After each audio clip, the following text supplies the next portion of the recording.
I drove 2 hours to see my son that Saturday, holding a box of his favorite cinnamon rolls in my lap. But when I pulled into the driveway, he came out, didn't even look me in the eye, and said, "Dad, you're not welcome here anymore." Then he turned around and blocked my number while I was still sitting there in my car, trying to understand how the boy I raised could erase me like that. If you've ever felt something similar, don't forget to like, comment, and subscribe.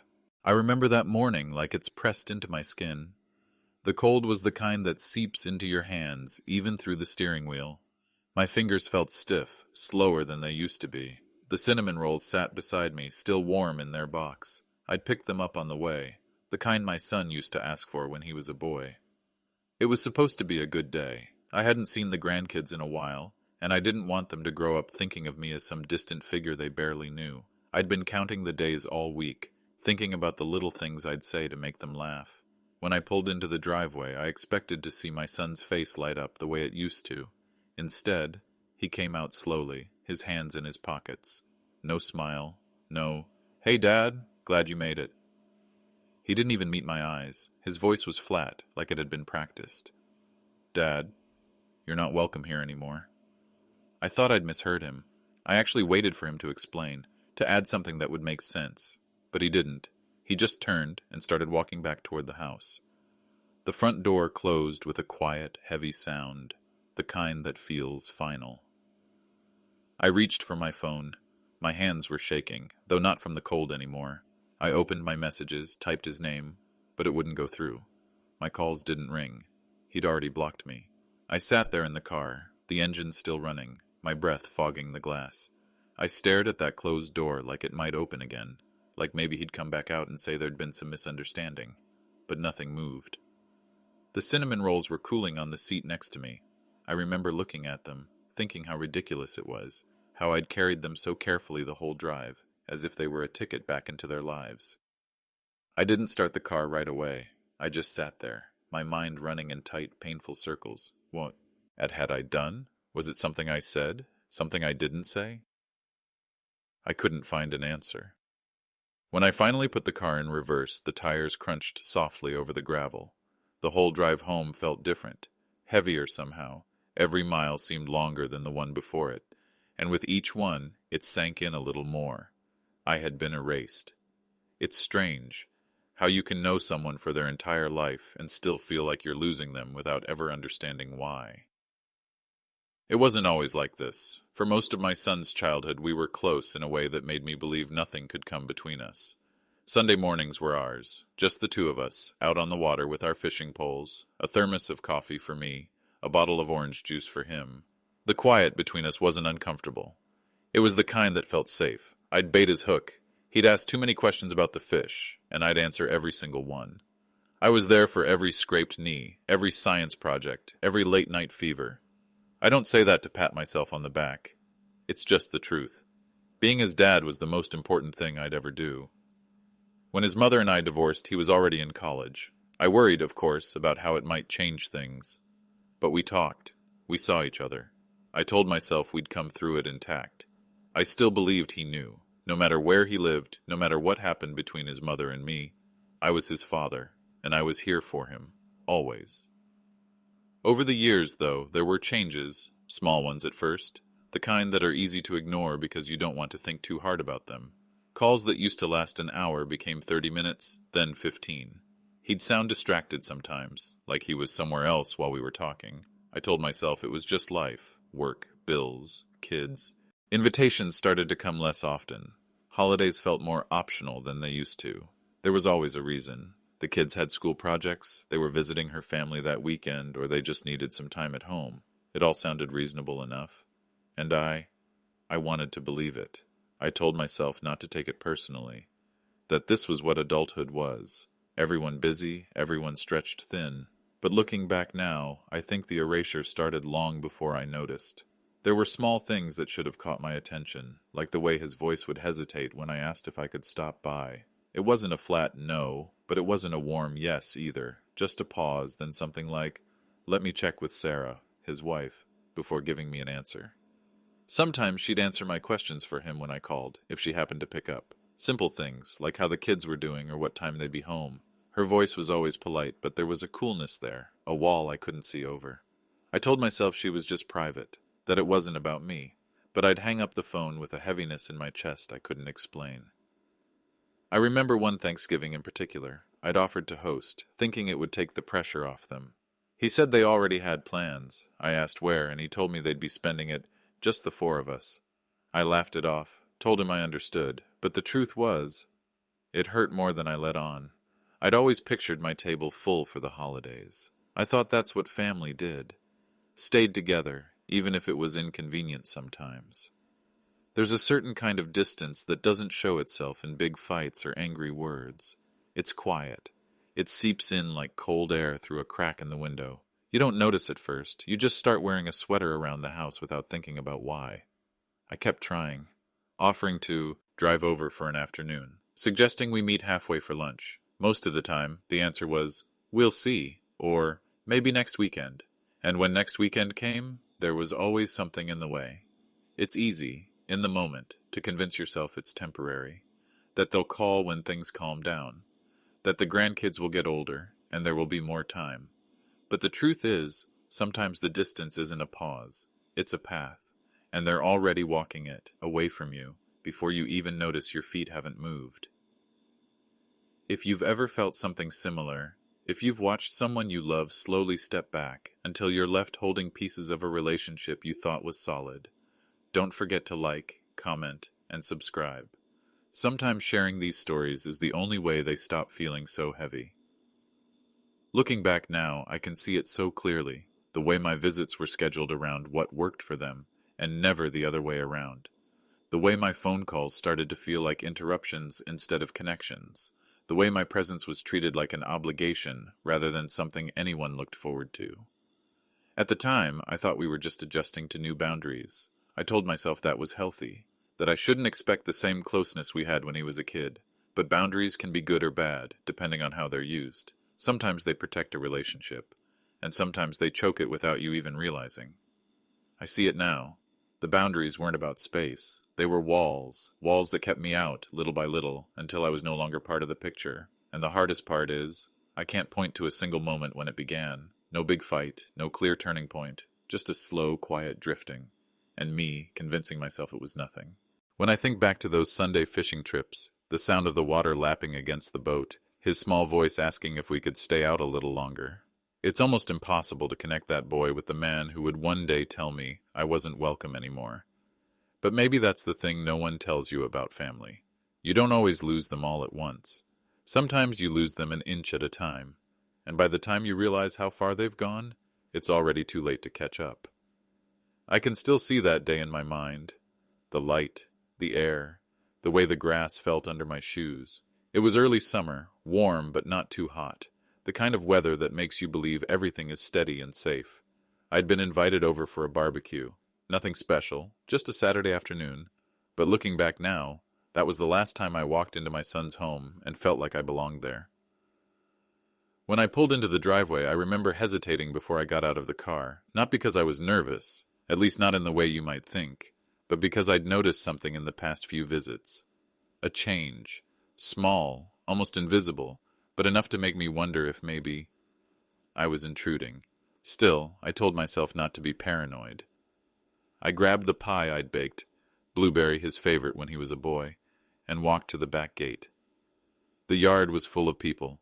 Some I knew, some I didn't. There was music playing, the sound of kids laughing, plates clinking, and yet, I felt it even before I reached the table. That slight pause when people see you but don't quite know what to say. That smile that's there but not warm enough to touch you. His wife was by the grill with him. She glanced at me, gave a polite hi, and turned back to her conversation. It wasn't rude. It was efficient, like checking a box. I told myself maybe she was just busy hosting. I walked over to, my son. He was flipping burgers, laughing at something one of his friends had just said. When he saw me, he nodded. Hey, Dad. No hug, no pat on the back, just those two words. And then he went right back to what he was doing. I stood there for a moment, not sure whether to wait for him to finish or find something else to do. I tried to help. That's what I've always done. I picked up the tongs, thinking maybe I'd give him a break at the grill like I used to when he was a teenager cooking in our backyard. But he took them from me, quick and casual, and said, Just relax, Dad. And the way he said it, It didn't sound like kindness. It sounded like stay out of the way. I stepped back, put my hands in my pockets, told myself it was nothing. The rest of the afternoon moved in pieces. I sat at the picnic table, listening more than talking. The conversation swirled around me. Work stories I didn't understand. Inside jokes I wasn't part of. Every so often, someone would make eye contact, smile politely, then turn back to whoever they were speaking to. I don't think anyone meant to leave me out. But that's the thing about being left out. Most of the time, it's not an announcement. It just happens quietly. My granddaughter came running up at one point. Her hair was in braids, her face sticky from something sweet. She jumped into my lap, showed me a picture she'd drawn. We talked about school, her friends, the tree she was trying to climb in the yard. For a few minutes, I forgot the heaviness in my chest. It was just her and me, like it had always been. Then her mother called her over, and she slid off my knee without a second thought. As the sun started to dip, I helped stack some plates, even though no one asked me to. I've never been able to just sit while there's work to be done. But every time I reached for something, someone else seemed to already have it handled. I started to feel like my presence was more of a disruption than a help. When it was time to leave, I stood by the back steps, waiting for my son to come over. He was talking with two of his friends. I didn't want to interrupt, so I waited. Eventually, he looked over, gave me a half smile, and said, "Drive safe, Dad.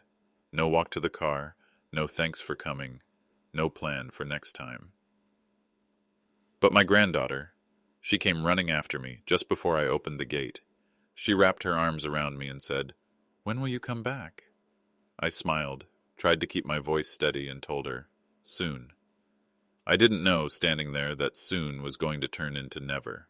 I didn't know that this was the last time I'd hear her ask me that question. I drove home that evening with the windows down, letting the summer air fill the car. And yet I felt cold, like I'd been somewhere I used to know, but it had been rearranged while I wasn't looking. The furniture was still there, but the warmth wasn't. I think that's how most endings happen. Not with a blowout, not with shouting or slammed doors. Just a slow shift. Until one day, you're on the outside looking in, and you don't remember exactly when you stepped out. That night, when I got home, I put the leftover pie on the counter. I didn't feel like eating it. I sat in my chair in the quiet and thought about that hug from my granddaughter, and the way my son's voice had sounded when he said, "Just relax, Dad." And I wondered, had I been reading this all wrong? Had the distance already been there for years, and I'd just been refusing to see it? Or did something happen, something I didn't know about, that built this wall between us? I wish I could tell you I called him that night to clear the air, but I didn't. I told myself it was just an off day, that the next time would be better, and so I went to bed holding on to that thought, not knowing there wouldn't be a next time. If you've ever had a moment like that, a gathering that felt colder than it should, a conversation that left you wondering where you stand, I'd like to hear your story, because sometimes sharing it, even with strangers, is the only way to make sense of it.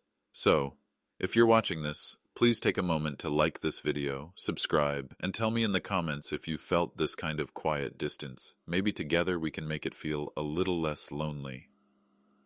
That barbecue is still clear in my memory. The smell of the grill, the sound of kids playing, the way the sky turned gold in the evening light. It should have been a happy day, and in a way, it was, for everyone else. But for me, it was the quiet closing of a door, one I didn't realize had a lock on the other side. I keep going back to that last phone call. Not the last time we spoke, but the last time it felt real. The last time I thought we were still father and son in the way we used to be. It was late November. The air outside was cold enough to make the windows fog when I boiled water for tea. I remember sitting in my chair by the kitchen window, phone in hand, waiting for his voice. I'd been looking forward to it all day, not because I expected anything big, but because hearing from him had become a rarer thing. When he answered, I could tell right away that I didn't have his full attention. There was a rustle in the background, the sound of a TV or maybe the kids talking. His words came in short bursts. "Yeah, they're good." Busy week.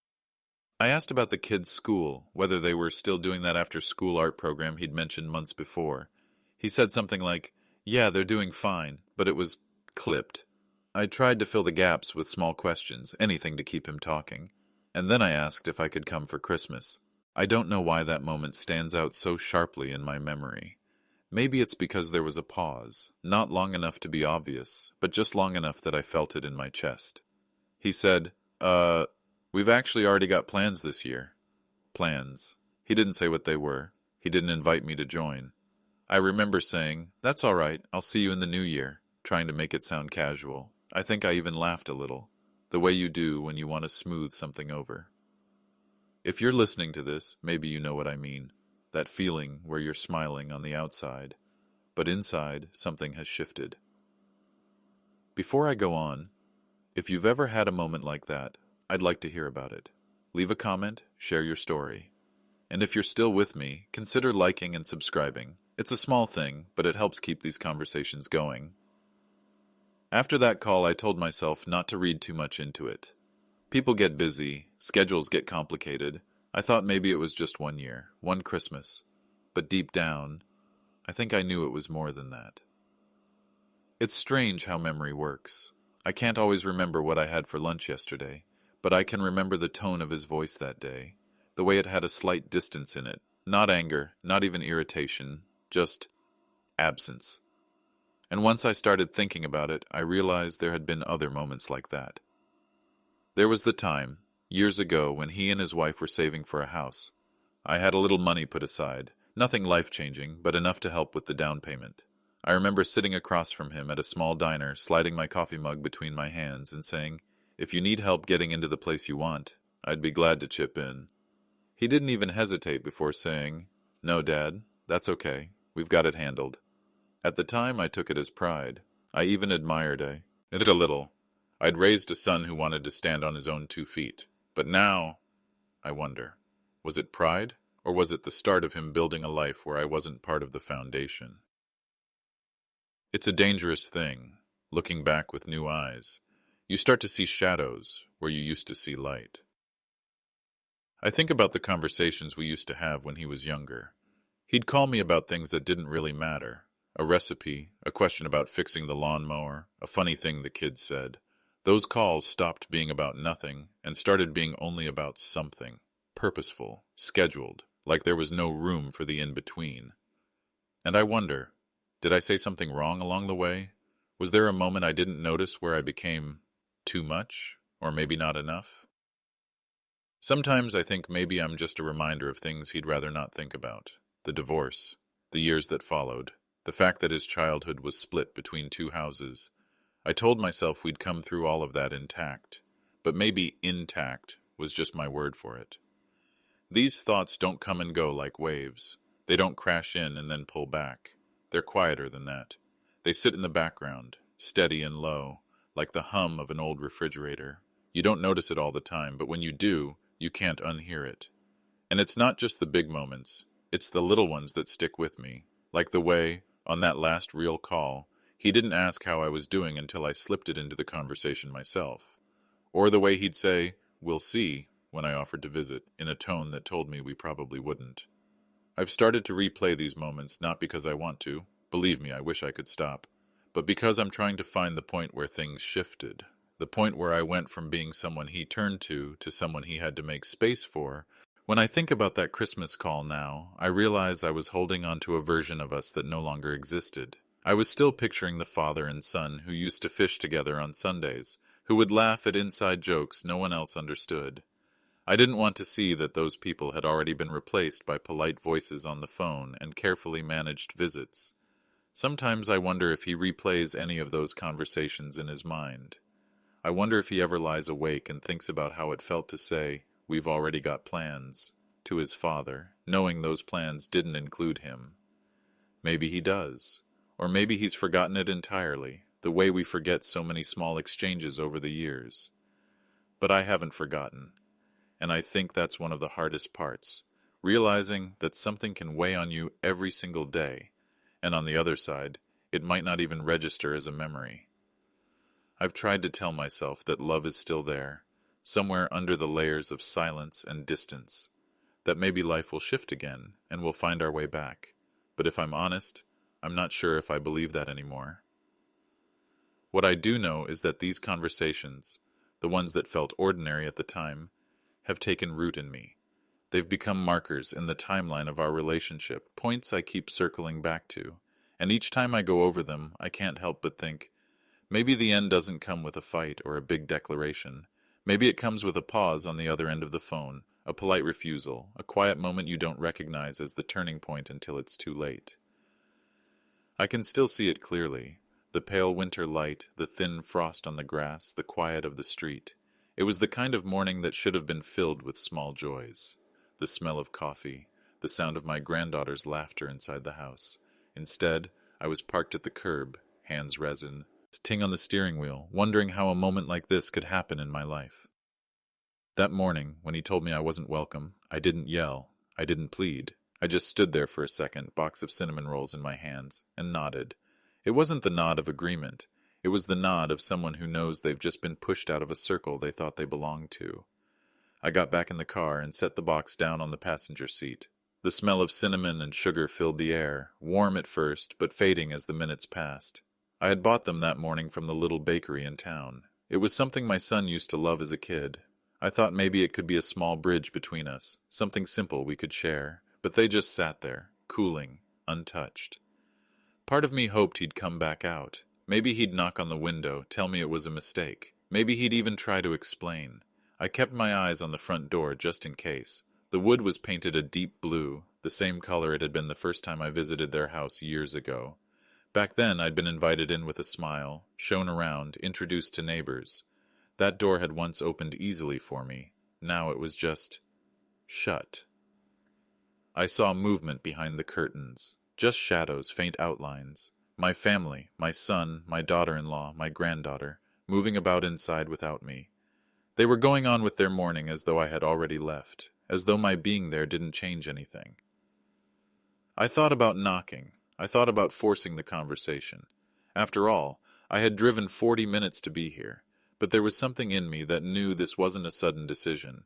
It wasn't a misunderstanding to clear up. It was a choice. One that had been made long before that morning. It's a strange thing realizing you've been quietly written out of someone's life. There's no single moment you can point to, no one argument that explains it. It's 100 little hesitations, 1,000 small distances, all adding up until the gap is too wide to cross. I sat there for a long time, watching the condensation gather on the windshield. My chest felt tight, not in the way you feel when you've run too far, but in the way you feel when you've been holding something in for years, and it's starting to press back. At one point, I put my hand on the door handle. I told myself I'd go back, ring the bell, make them look me in the eye. But my hand just rested there, heavy, until I let it fall back into my lap. Maybe it was pride, maybe it was exhaustion, or maybe I already knew what the answer would be, and I couldn't bring myself to hear it twice. So I started the car. I remember thinking that if I drove slowly enough, maybe the morning would rewind itself. Maybe the sound of the tires on the road could undo the words he'd said. But the streets stayed the same, the houses stayed the same, and the box of cinnamon rolls beside me grew colder by the mile. I didn't turn the radio on. I didn't want anything to fill the silence. It was the kind of silence that feels heavy, like it's not just around you, but inside you. When I reached the stop sign at the end of his street, I sat there longer than I should have. There was no traffic, just me, my car, and the decision I didn't want to make, to leave for good. If you've ever been through something like that, you know it's not loud. It's not the dramatic shouting you see in movies. It's quiet. It's someone closing a door and not opening it again. It's realizing you've been left outside, and there's nothing you can say that will change their mind. I know some of you watching might understand that feeling. If you do, maybe you can share your own story in the comments. Sometimes hearing that we're not alone in this, it matters more than you'd think. And if you felt in something in my story that resonates with you, I'd appreciate if you'd like this video and subscribe. It's not just for me. It's so these kinds of stories reach the people who need to hear them. The drive home that day felt longer than usual, not because of traffic, there wasn't any, but because every turn took me further from the life I thought I had, further from the chance to sit at my son's table, to pass the cinnamon rolls around, to hear my granddaughter tell me about school. I kept glancing at the box beside me, as though maybe it could explain something.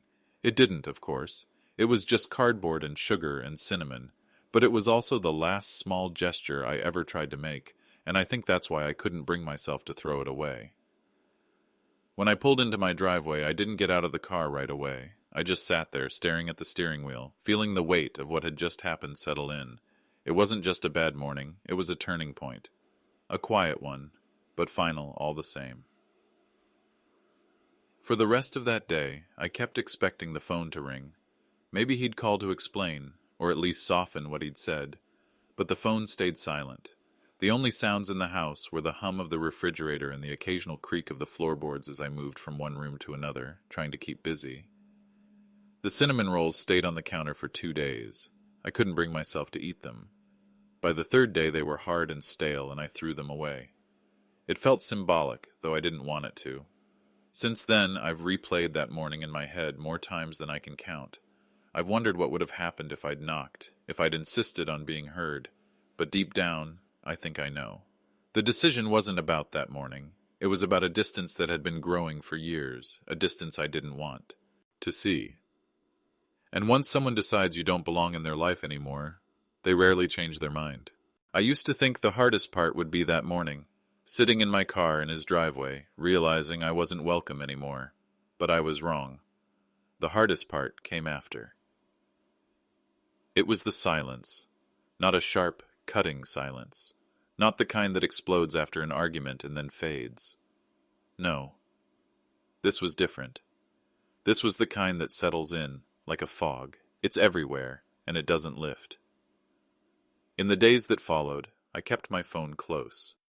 On the table beside me while I drank my coffee, in my pocket as I walked from room to room. At night, I'd set it on the nightstand, screen facing me, just in case it lit up.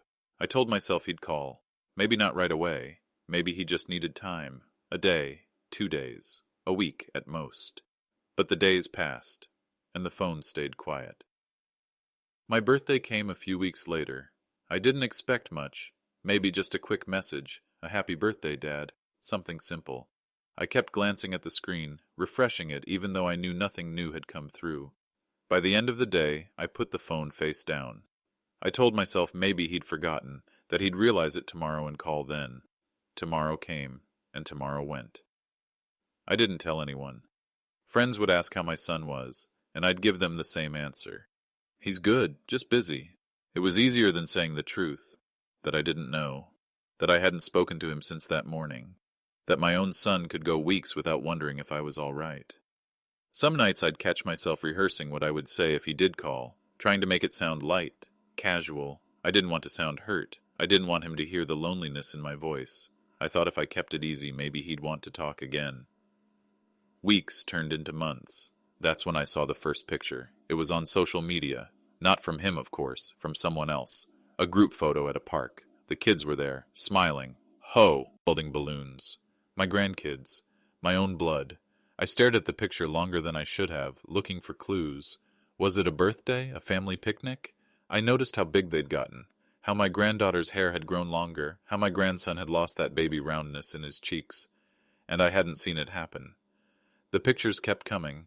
Another one at Christmas, matching pajamas, wrapping paper everywhere. I could almost hear the laughter in that room. My chair wasn't there. My plate wasn't there. It was like looking into a house I used to live in, now filled with people who'd stopped leaving the door unlocked for me. That kind of absence doesn't hit you all at once. It doesn't knock you down in a single blow. It just whispers.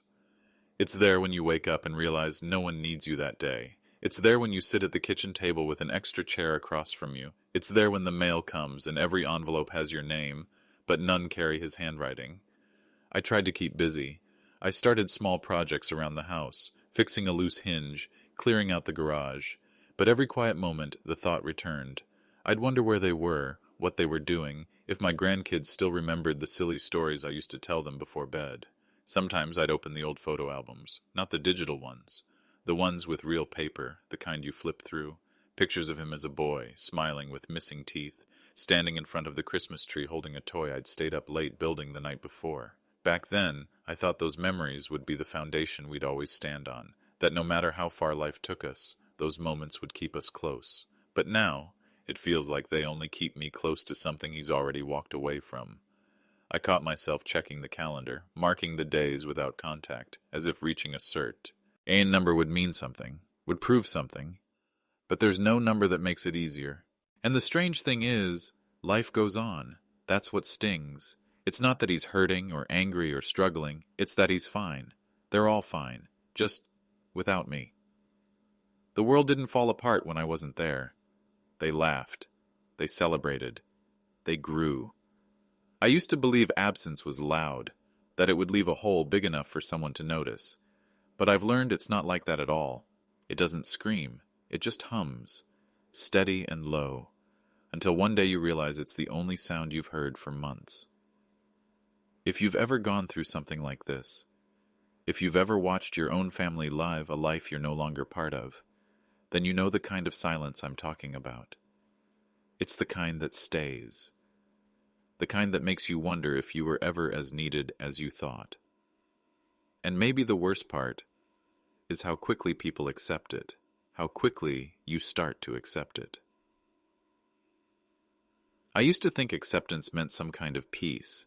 That's what people always say, that once you've accepted something, it stops hurting, that you find calm, even gratitude for what you still have. But when it came for me, it didn't feel anything like that. It came as a slow, tired sort of giving up, not because I wanted to, but because I couldn't keep carrying the same hope every day without it breaking me. It wasn't a sudden decision. There was no dramatic moment. It was more like one morning I woke up and realized my heart had stopped waiting at the door. I couldn't force my way back into a life that no longer had a place for me, and somewhere deep down, I knew trying would only make me smaller in their eyes. Soft pause. If you're still here listening to me, you probably know what that feels like. And if you do, please take a second to like this video, maybe leave a comment. It helps more than you think, knowing these words aren't just echoing into the void. After that day in the driveway, I kept checking my phone for weeks. Every little buzz, every vibration. I'd drop whatever I was doing. I'd picture his name on the screen. I'd think, maybe this is it. Maybe he's changed his mind. But the messages never came. The only things lighting up my phone were spam calls and weather alerts, and after a while I realized I was wasting my life staring at a piece of plastic in my hand.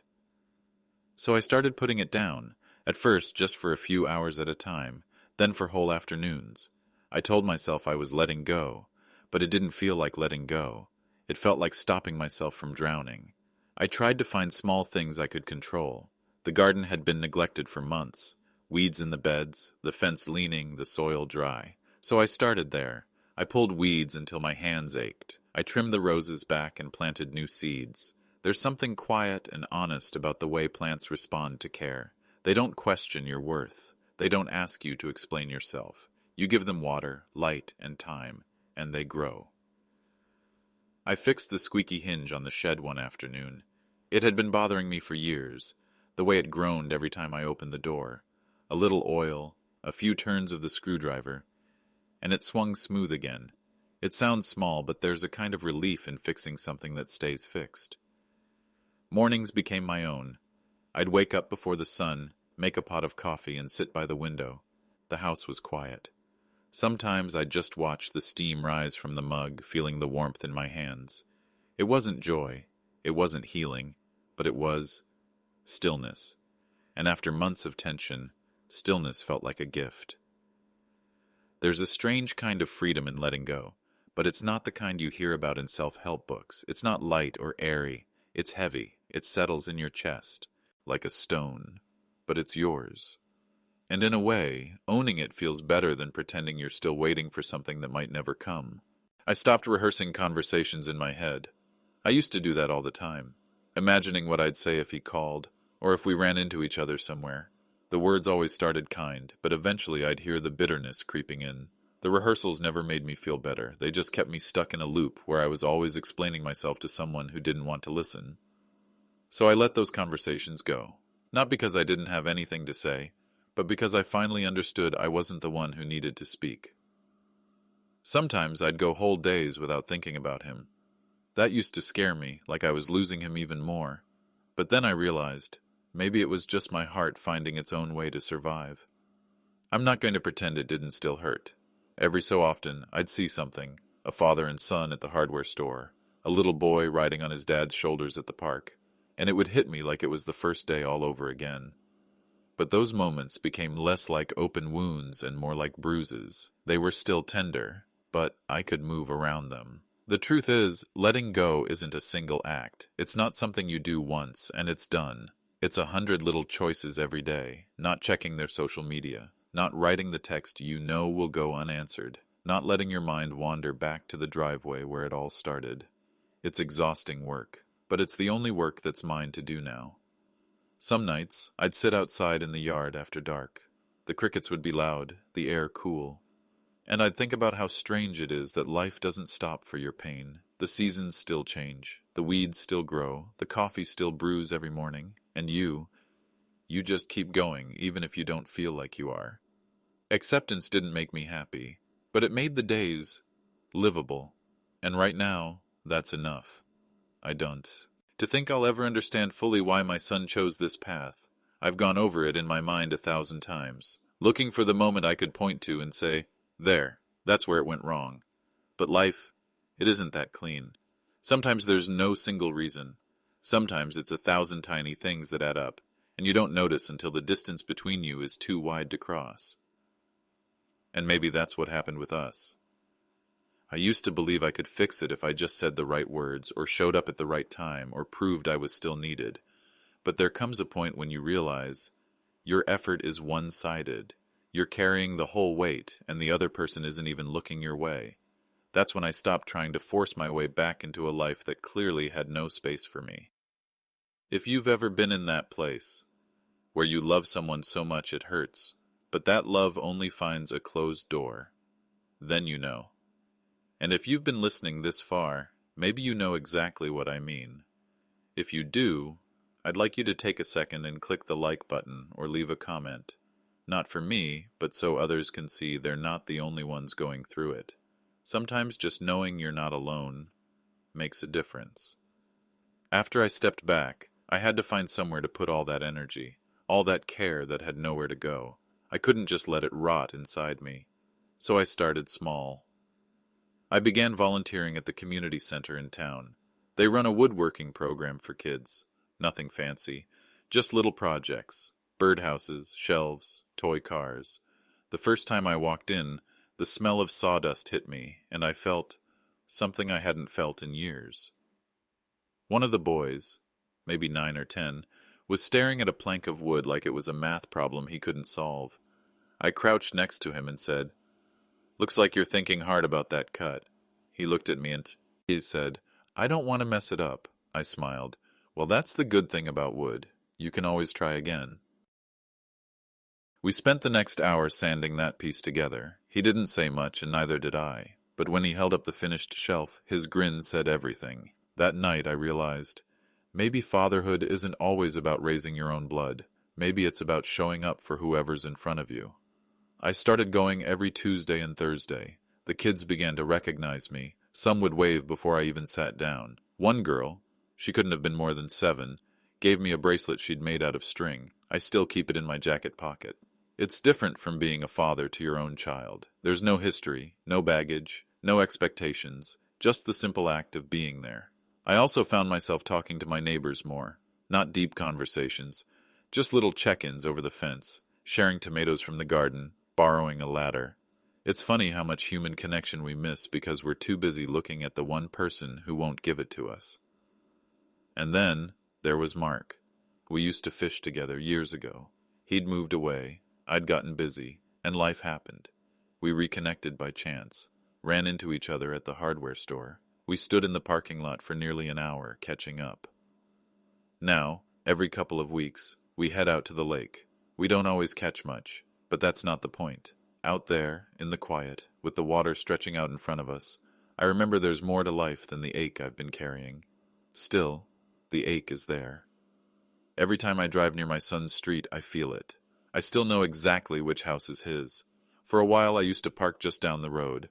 I'd sit in the car, watching the lights in the windows, hoping maybe I'd catch a glimpse of the kids playing in the yard. Sometimes I did, but they never saw me. One afternoon I saw my son unloading groceries. He looked older, tired, but he didn't see me. Oh, Or maybe he did and just chose not to. That was the last time I parked there. I realized I couldn't keep doing that to myself, putting my love somewhere it could be ignored so easily. My love for my son hasn't gone anywhere. It's still there, steady as ever, but I've learned to keep it in a place where it can't be trampled on. People talk about moving on like it means closing a door and never looking back. That's not true. For me, it's more like putting the door where it belongs, behind me, and walking far enough away that I can breathe again. If one day my son decides to open that door, I'll still be here, not waiting in the cold anymore, but living my life. And if that moment never comes, well, at least I've learned I can still give, still care, still be a father in my own way. Because fatherhood, it's not a title someone gives you. It's a choice you keep making, even when the person you made it for has walked away.